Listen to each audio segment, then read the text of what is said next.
Today's live, I would like to answer to one of the questions I received in one of my story. I asked the question, what would you like to ask me? What question do you have for me? And I have a question from Pascal Napoli, a dear friend of mine, who teaches Japanese and who is a great teacher, by the way. Hello, Nathalie! And his question was, how do I navigate between different cultures? And I think that's the perfect timing, Nathalie, because you really know what I'm talking about, navigating between two cultures. And he asked how I navigate between two cultures. And I would like to talk about what it's like to have two cultures within me, because for those of you who know or don't know, I am French and Japanese, and not only I have two cultures in me, I lived in both countries. So I would say it's another layer, because when you live in the country, you also have the experience of the culture of the country. I lived during 9 years in Tokyo, and the rest, thank you, you have the same question, Natalie, so that's perfect. I lived in both countries, and my mother is Japanese, my father is French, so I also spoke both languages growing up. And to me, that's the first part of the question. How do I navigate between two cultures within me? And more and more people are like me. We have different cultures, parents from different cultures. It's more and more common, right, to have multicultural family. It's also more and more common to live abroad, to live in a country where we were not born. So which is my case as well. So to me, I would say it's been challenging for many years to have both cultures. I didn't really see at the beginning the gift in that growing up. I was always feeling different.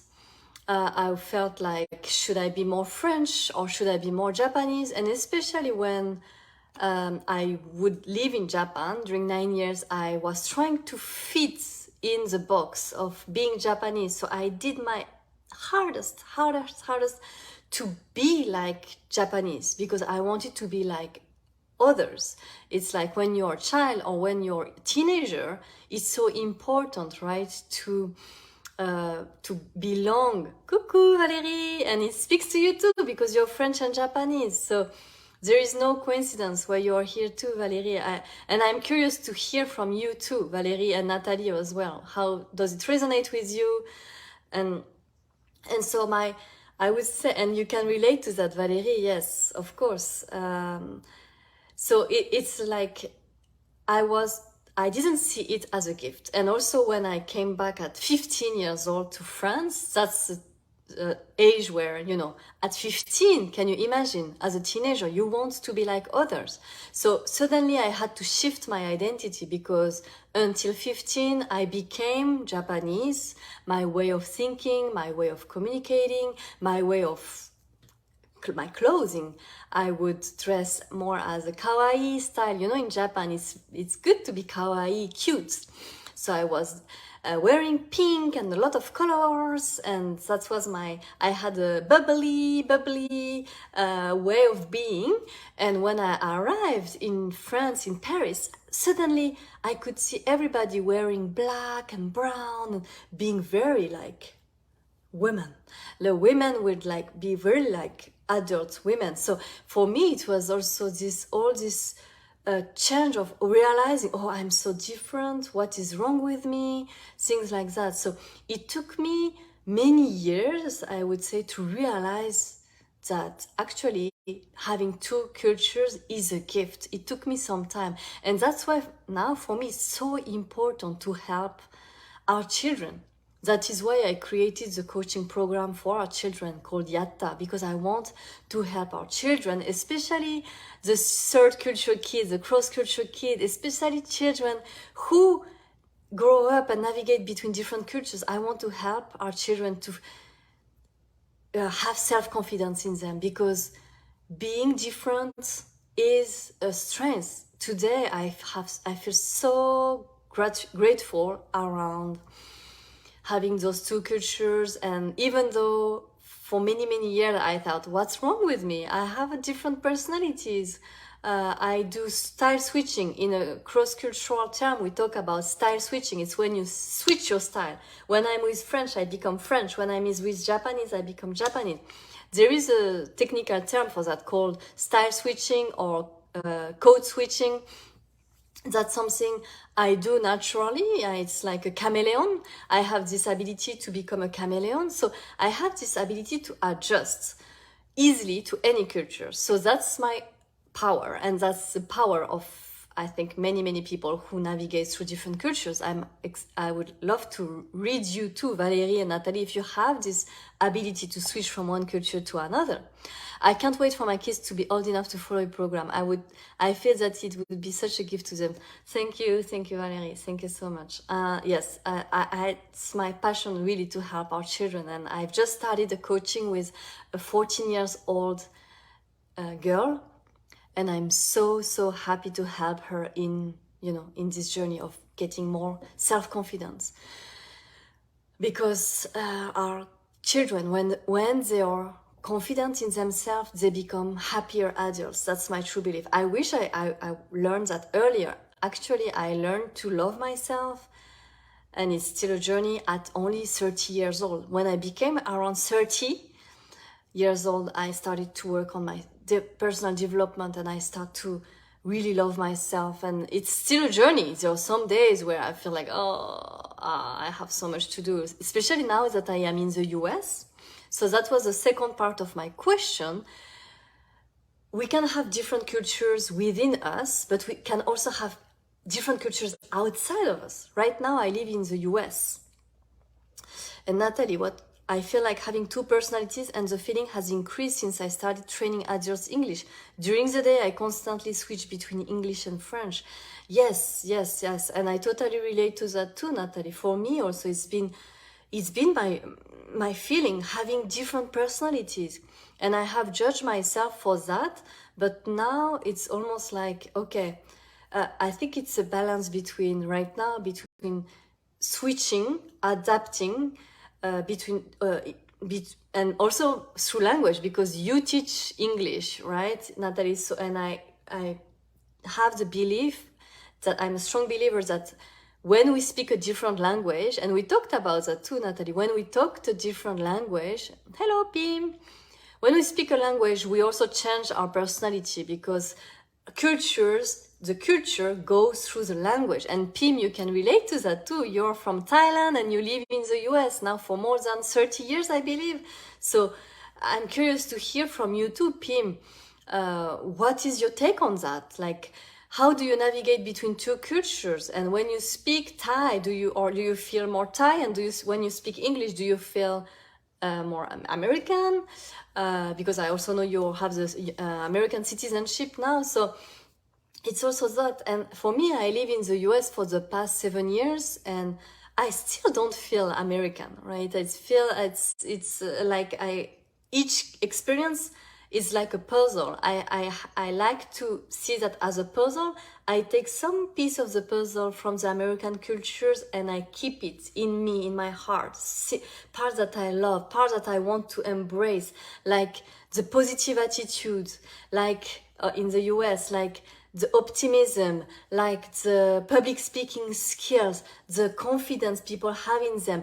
There are some pieces from the American culture that I want to keep in my heart, and I know they're becoming part of me.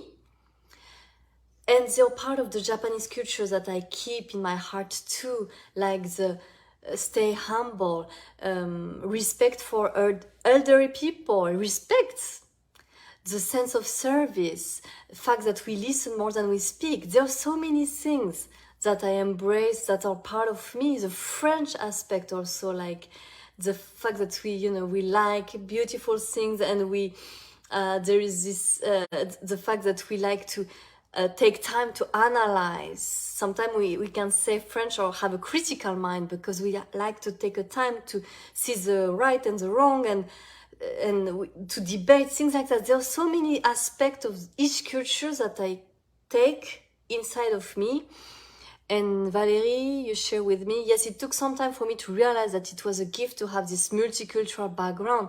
At first, this was tough because I was trying so hard to fit in and I sort of lost myself in the process. Yes, yes, yes. And Natalie, culture goes through language.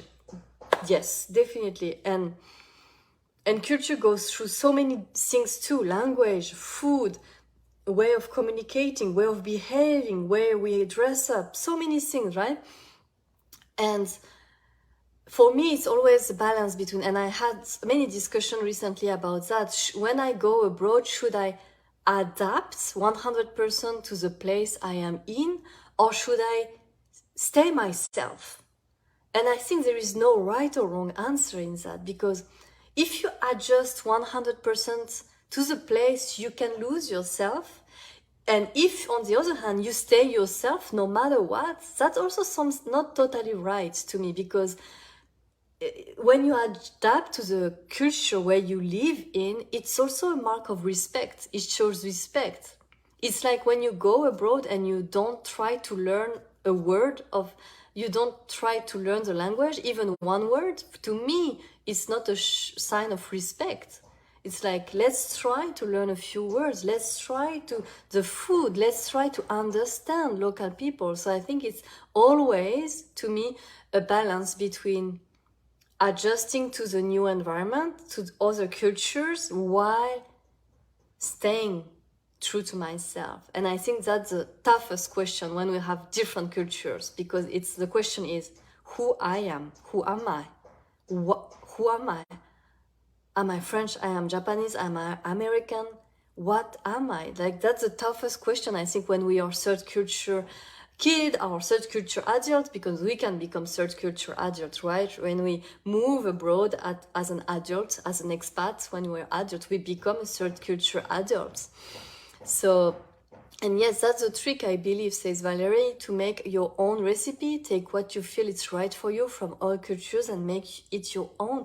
And I love this analogy, Valerie. I also like to compare it as a recipe all the time. I talk about that too. It's like we make our own recipe. We put the ingredients that we like. We adjust, we mix, we remove some of them. It's like it's a constantly evolving. And good news, it's like we are going to evolve until the last day of our life, hopefully, because otherwise it's boring, right? We will evolve and learn and grow, and let's see where it brings us. But I hope this video inspired you wherever you are in your journey, living abroad, moving abroad, growing up between different cultures, or having children who are growing up between different cultures, because sometimes that can be the challenge when ourselves, we haven't experienced that and our children are experiencing it. We can be lost too, because we can't relate to what they're living. So wherever you are in your journey, just know that it is a constantly evolving journey. You're not alone. I'm here also to support you through different offers that I have. I won't talk about all of them today, but there is only one offer I would like to share with you today, which is my brand new offer, which is called A Blooming New Life. And this is the expat club, the one and only that exists, and it's going to begin in January. That's going to be a space to support every expats, every soon-to-be expat or currently expat for 1 or more years or many months, up to you. There is no limitation. And this is a place where each month you're going to learn about different topics: cross-cultural adjustment, stress management, work-life balance, raising multicultural children. Every month there will be a new topic around that, and there will be a place to support one another and to network between expats from all around the world. It's going to start in January, and it's going to be only $150 to join for the 1 year long membership. This is the first time I launch it, so it's only this price, but the price will probably change in 2023. If you want to know more, just ask any questions, and I'm happy to hop on a call to talk more about that. And yes, Valerie, I totally agree. It's so important to take the opportunity to be abroad, to learn new things and grow from what you learn. That's a true gift. Thank you, Yuko, for all this enlightening insight. Thank you, Valerie, for being here. It was a true gift to have you on this call because you can relate on this topic. And sending you all lots of love. Your differences make your strength. Believe in yourself. You're all beautiful. Sending you lots of love. Bye bye. Sayonara. Mata ne. Bye bye. Au revoir.